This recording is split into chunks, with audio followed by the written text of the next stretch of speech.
Bonjour à tous.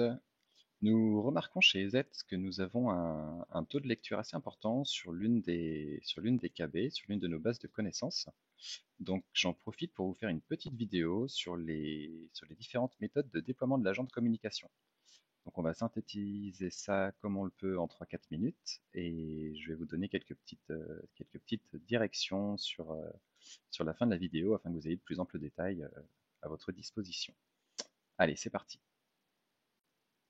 Alors, donc, EZ Management Agent, c'est quoi exactement? C'est un agent de communication et comme son nom l'indique, il permet la communication entre les ordinateurs clients et les autres composants d'EZ Protect comme le serveur par exemple.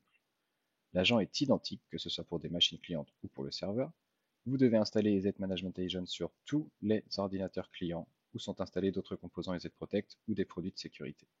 Il peut être installé cependant en utilisant un déploiement local ou un déploiement à distance. Dans les deux cas, cela n'impactera jamais l'antivirus installé ou les postes de votre parc informatique. Il est même conseillé d'avoir l'agent installé avant d'utiliser l'AV Remover. Donc les déploiements local. La première méthode de déploiement local consiste à créer un all-in-one installer directement depuis la console EZ Protect. Vous pouvez inclure dans ce package l'agent, le produit EZ, le chiffrement du disque et l'agent pour notre solution d'EDR. Vous n'avez alors plus qu'à exécuter le fichier du pack d'installation tout en un sur l'ordinateur du client. Une autre méthode, qui est d'ailleurs suggérée pour les réseaux de petite et de moyenne taille, consiste à ce que les ordinateurs clients reçoivent un package Live Installer préconfiguré du serveur EZ Protect sous la forme d'un fichier batch, donc un fichier BAT. Donc vous créez ce package depuis la console web EZ Protect, et donc l'administrateur ou l'utilisateur exécute le fichier batch pour télécharger et installer EZ Management Agent. Donc la troisième méthode en local consiste à télécharger l'agent depuis le site web des EZ. Et donc on l'installe manuellement sur l'ordinateur du client. Donc sur le poste du client, vous allez directement sur la page de téléchargement des installers en standalone pour EZ Protect. Et donc dans la section configurer le téléchargement, vous sélectionnerez agent comme composant et vous sélectionnerez également le système d'exploitation de votre client. Il ne reste plus qu'à télécharger et à lancer le programme d'installation. Donc deuxième partie, sur tout ce qui est déploiement à distance, la première méthode se fait via le GPO ou le SCCM. Donc c'est généralement conseillé pour des environnements avec un nombre élevé d'ordinateurs clients. Donc avant tout, on s'assure d'avoir une visibilité réseau vers les machines clientes pour que ça fonctionne. Et donc les détails de ces deux déploiements, de ces deux types de déploiements sont spécifiés sur la page Help DZ Protect, un petit peu plus détaillée. Et on va tout simplement parcourir rapidement cette page ensemble un petit peu plus tard sur cette vidéo pour que vous ayez toutes les réponses. La seconde méthode de déploiement à distance, vous pouvez utiliser tout simplement la console web EZ Protect pour localiser les ordinateurs non gérés.